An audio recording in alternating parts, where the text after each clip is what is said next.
A editora Árvore da Vida apresenta Alimento Diário. Série Gênesis, o princípio. Livro 3. Saía um rio do Éden. Autor Pedro Dong.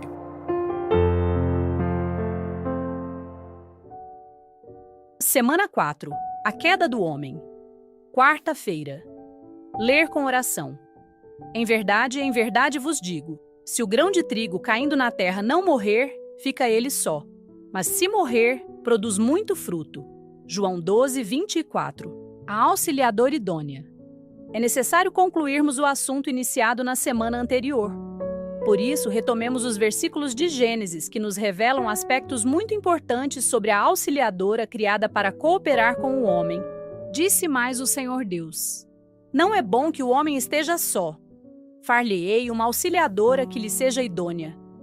Havendo, pois, o Senhor Deus formado da terra todos os animais do campo e todas as aves dos céus, trouxe-os ao homem, para ver como este lhes chamaria. E o nome que o homem desse a todos os seres viventes, esse seria o nome deles. Deu nome o homem a todos os animais domésticos, às aves dos céus e a todos os animais selváticos. Para o homem, todavia, não se achava uma auxiliadora que lhe fosse idônea. 2, 18 a 20. A expressão que lhe seja idônea significa uma auxiliadora que lhe seja própria, que o complemente, que seja igual ao homem. Por isso, mesmo sendo-lhe apresentados todos os animais, o homem percebeu que nenhum ali era de sua espécie, ainda que muitos se destacassem por sua beleza. O princípio aqui era: para ser escolhida, ela deveria ter a mesma natureza, ser da mesma espécie. Foi assim que algo com significado espiritual extraordinário aconteceu. Deus fez com que o homem caísse em pesado sono para que, de seu lado, tomando uma de suas costelas, criasse a mulher que seria sua auxiliadora, sua companheira idônea. Esse pequeno texto tem um significado muito profundo, pois ele antecipa a relação entre Cristo e a Igreja. Fazer o homem adormecer é equivalente a Deus fazer Cristo morrer na cruz para gerar a Igreja. Cristo precisa de uma auxiliadora, de uma mulher que lhe seja idônea. Como achar uma mulher, uma esposa para Cristo? Só havia um jeito. Teria de ser alguém que saísse dele, que fosse de sua espécie. Por isso lemos: e a costela que o Senhor Deus tomara ao homem, transformou-a numa mulher e lhe a trouxe. E disse o homem: esta, afinal, é osso dos meus ossos e carne da minha carne. Chamar-se-á varoa, porquanto do varão foi tomada. Versículos 22 e 23. O verbo transformar nesse versículo no hebraico significa construir, edificar, sendo o mesmo verbo utilizado no Evangelho de Mateus, quando Jesus disse que edificaria sua igreja. Em Gênesis, Deus usou a costela e edificou uma mulher. Em outras palavras, a igreja é resultado de um processo de edificação.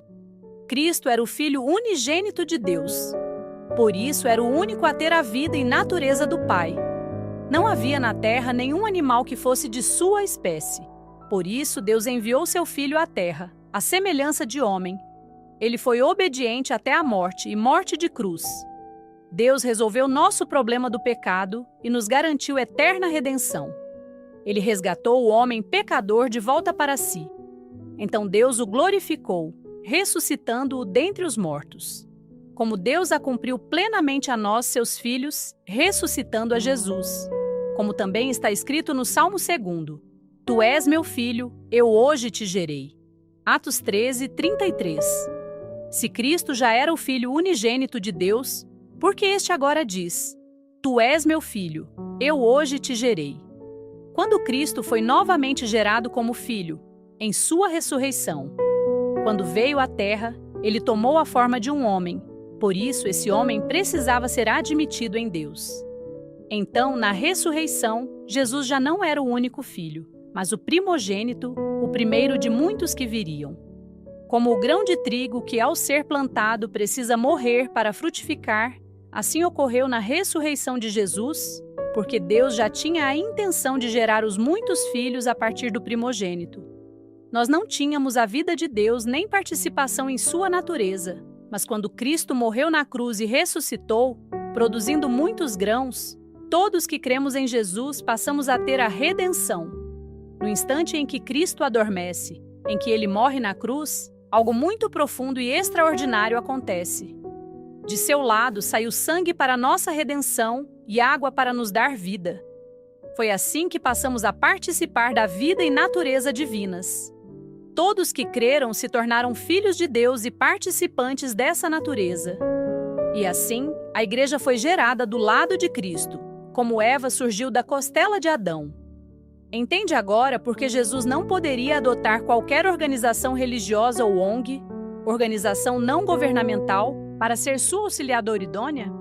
Sua auxiliadora tem de sair de seu lado, tem de ser produzida por seu sangue. Graças a Deus, a igreja foi produzida dessa forma. O sentimento de Adão, ao estar diante de Eva, após ter sido ela criada, foi o sentimento de Cristo ao estar diante da igreja edificada.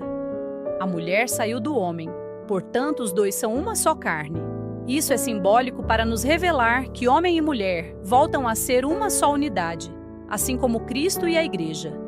Em Efésios lemos: Maridos, amai vossa mulher, como também Cristo amou a igreja e a si mesmo se entregou por ela, para que a santificasse, tendo-a purificado por meio da lavagem de água pela palavra, para a apresentar a si mesmo igreja gloriosa, sem mácula, nem ruga, nem coisa semelhante, porém santa e sem defeito.